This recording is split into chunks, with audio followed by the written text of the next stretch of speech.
I'm Josh of Pixels and Plastic, and today let's turn some failed prints into terrain bits.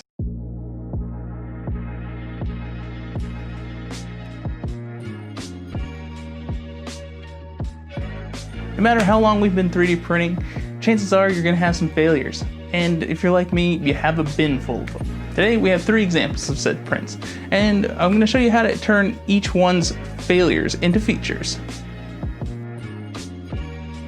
Let's start with the first set.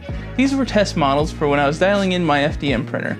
As you can see, they're pretty rough. These are from the user Dutch Mogul, part of their Townsfolk series. I believe there's some wizards or clerics or something. Okay, so for these FDM prints, I knew I wanted to go for a stone texture, so I thought it would be really cool if they were sentinels or some sort of features into this archway. As you see, I tried to get like a little bit magical there, but I figured that would be a little bit hardcore for this. But on the other hand, I'm not really a fan of measuring everything, but I did want to make sure that 3 minis could walk side by side through this arc, sort of like a city gate, not so much like a garden gate. So it's important to set scale. I'm always about working in proportion, because then overall it'll look good.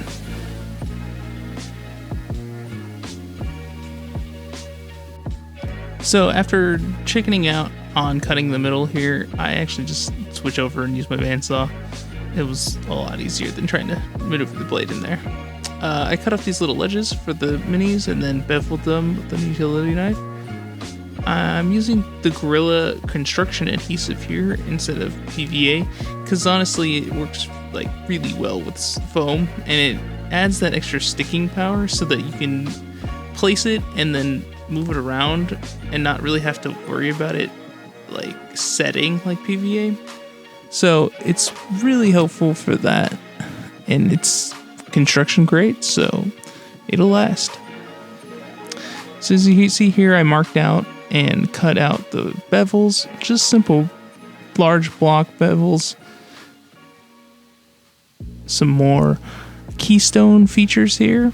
I wanted it big and blocky to not take away from the rest of it and kind of fit with the rest of the theme of being rather simplistic and just using just giant stones instead of really intricate brickwork.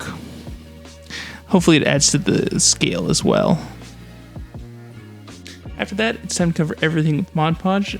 As you can see, I'm getting the figures as well, because with the rough features, the Mod Podge actually acts as a good filler. So it gives more of a rocky texture after it's dried. It's actually pretty helpful, and you don't have to prime it or worry about filling it or anything like that. After that, we take it into the airbrush here, and I'm just laying down some earth tones.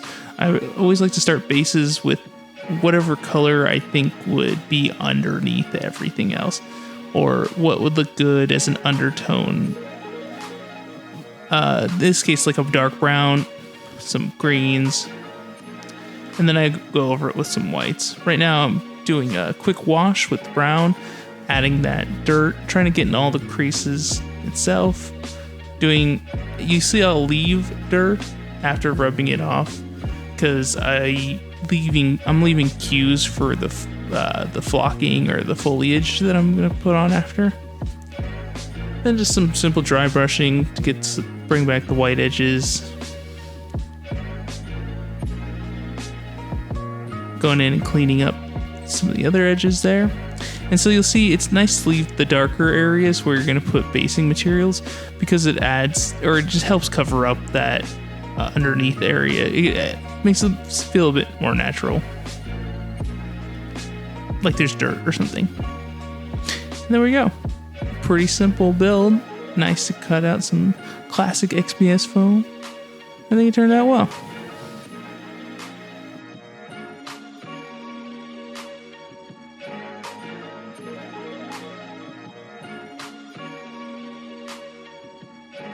As you can see, even using failed prints with rough surfaces or mushy features, it lends a lot to a simple structure like the stone archway. It even enhances it overall, because adding that varying level of detail really makes it pop. It's all about using these failed prints to our advantage, using their unique features to find new angles to the terrain. Speaking of new angles, let's start with this next print. Okay, for our second print here, we have a Skeleton King by OnMeOG. He has a ton of cool prints coming out all the time, so link will be in the description. So first instinct for the second one, since half of it was already gone, I figured it'd be a great piece to have buried in the ground somewhere. You gotta turn those failures into features after all.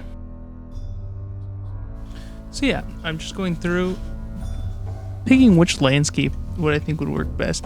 Even just drawing this down helps in the decision process, so I'm not trying to make up my mind on the fly, or if I'm not trying to change my mind after building half a swamp and trying to turn it into a desert or whatnot. In this case, I went with the hilly landscape, more the idea of finding lost relics, or kind of the Iron Giant feeling of coming across something you didn't expect in the forest. So here I'm cutting out some XPS foam for the cliff sides. I'm using super glue around it with baking soda to fill in the gaps. I'm just test fitting where the tree or bush or whatever that is, just to leave a hole for it. Adding some more little rocks there. I have a whole collection of rocks and twigs that I collected that then I created a mold out of.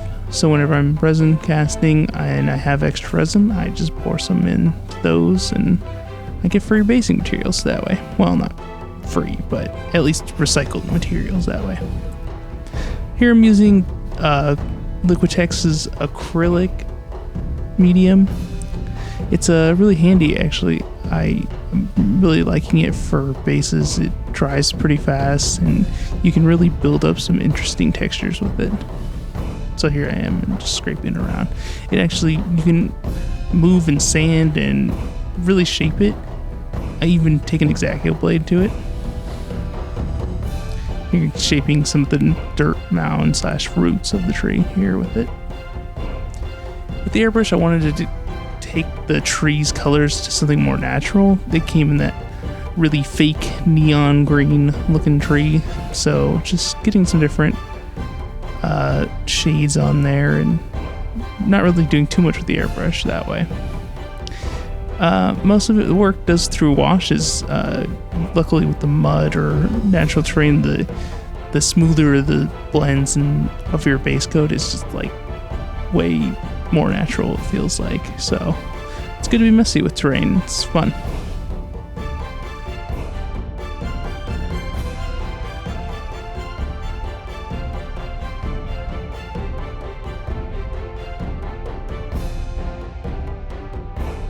Laying down a P3 metallic here. It's a dark bronze color. I wanted to look like maybe like a rusting iron. Do some dry brushing on the rocks.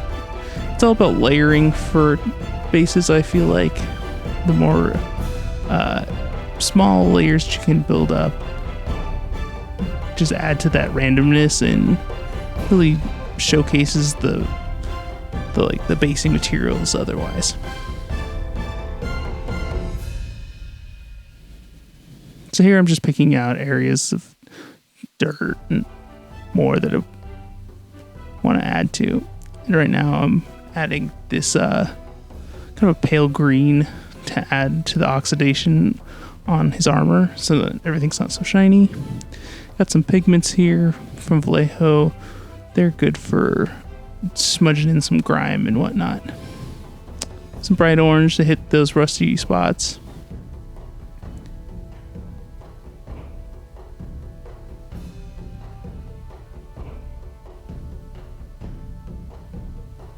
Yeah, so I decided for this I wanted to have him as kind of a surprise element for players to come across in the forest. And what's more of a surprise than ancient golem coming to life?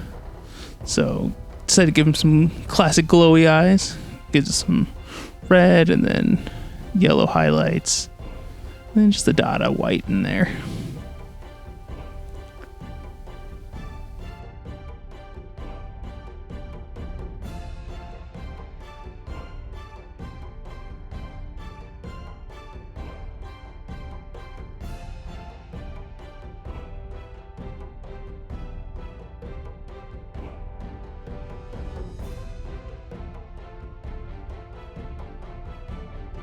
So this was pretty fun. Since this one had most of the vids detail intact, it could actually be the focal piece of the terrain, as opposed to the other one where it was all one piece that kind of blended together.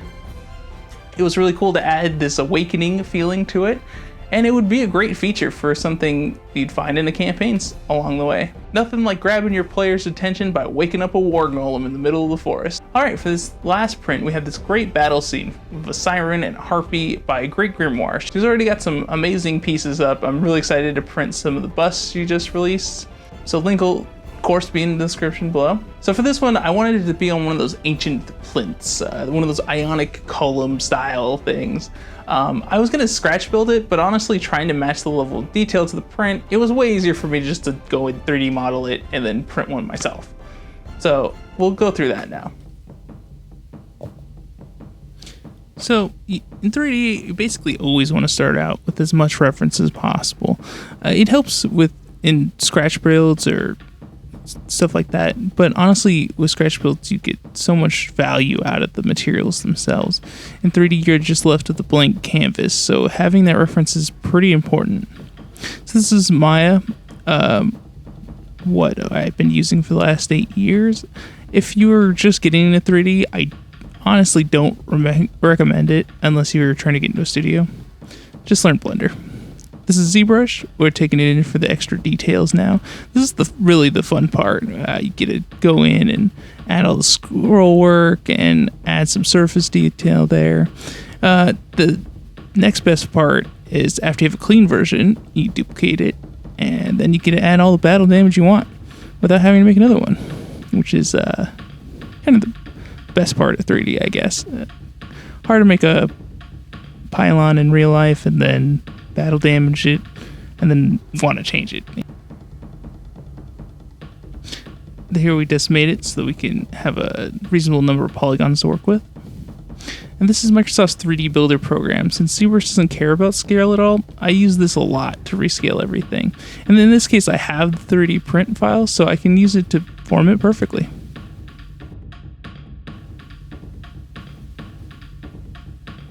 And here we have the finished print. Removing the supports. I probably should have printed it upside down. I'll try that next time. There we go, perfect fit. It's always a pleasure when that happens. Using some baking soda and super glue here to fill in the gaps around the edges, making it feel a little bit more weathered too.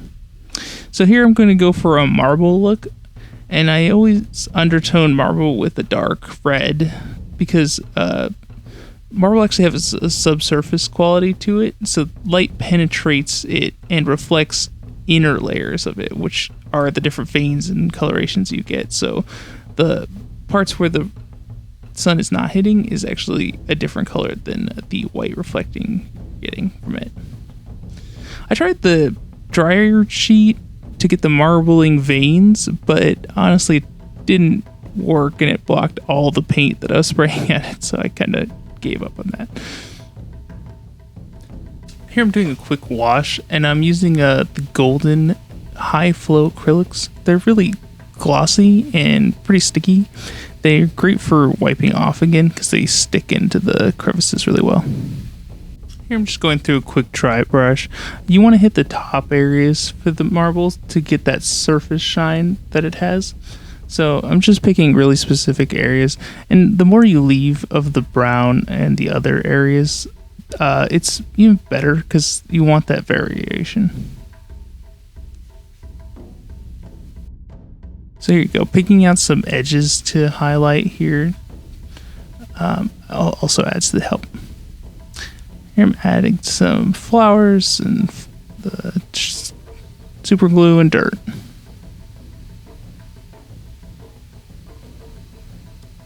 Clumping up the grass, the static grass, and then just dabbing it, making sure that you kind of aren't just smashing it on is how you get it to stand up, and I think it worked pretty well here.